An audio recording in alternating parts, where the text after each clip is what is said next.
sa Antipolo para sa pangalan Transforma Quinta Incorporated. Ang problema ko lang dito ay ito. Meron na akong kopya ng resolution nung Transforma Quinta, pero meron pa akong dagdag na kopya na says there was a board resolution stating resolved that Rodolfo Noel Lozada Jr. and or Maria Violeta Lozada be as they are hereby authorized to sign for and in behalf of the corporation any documents. Kaya in other words, you were dealing with yourself. You as head of the Philippine Forest Corporation, you leased a certain piece of land, I think 50 hectares in Antipolo, to your own corporation. That's what these documents prove. Can I answer, Madam Senator? Yes, of course. Okay. Always. Madam Senator, I would admit to that. No? Kasi yung magano namin, lahat ng trabaho namin pabungahin ng tiwangwang na lupa. Alam niyo, I would admit, I guess, in public, to the nation, there are certain things I did in my life, no? But I guess upon reflection, I would lose some respect to myself, no? But all the remaining respect I have in myself, Madam, I don't want to lose na. No? I'd like whatever respect I have in myself to keep it pa. If I will go along with this NBN, I guess I'm going to lose it all. I'm afraid I'm going to lose my soul. No? So, yes, I admit to that. Mea culpa. All right. Thank you. Your spirit is commendable. It is very Christian.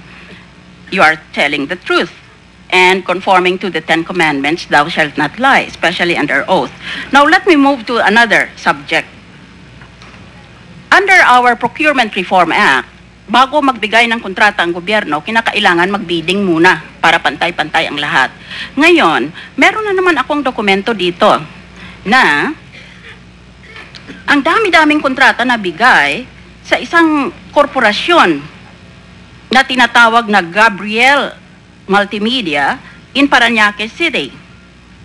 At ang isang dokumento dito nagsasabi na ang contact person ay si Mr. Owe Lozada, kapatid mo. He works as my confidential assistant. Not as your vice president for marketing? No, ba? All right. Cannot be. So you appointed your brother as your confidential assistant. But in any event, look at this. There is a contract with Gabriel Multimedia for 12 months virtual private server service for 6,800 to 81,600 pesos. At nandito ang lagda mo.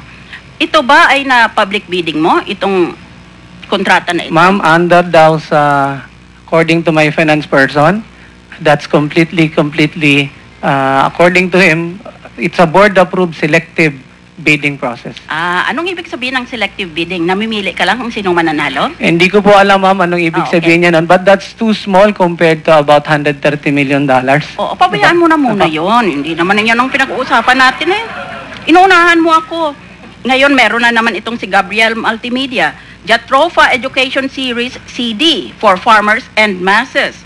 At meron ka na namang lagda, 500,000 pesos. Ito ba'y nabidding ninyo? Tamang po. Ha? I'm not sure po because I'm not in charge of procurement. Yes, but it has your signature. Yeah, they get me to sign it for approval on check. Alright, so pinirmahan mo at hindi ka na lang nagtanong kung may public bidding ito o wala. Ngayon, mapunta na naman tayo. Ganito pa rin, Gabriel Multimedia Services, Strategies and Future Directions Visioning Exercise and Team Building Exercise. And Philippine Forest Corporation also paid 500,000 pesos. Ito ba'y may bidding din? As I answered, ma'am, hindi po ako in charge sa procurement namin. Presidente po ako. I will not harass you anymore with further questions of the same import. Instead, I'll go to this document. It is also Gabriel Multimedia.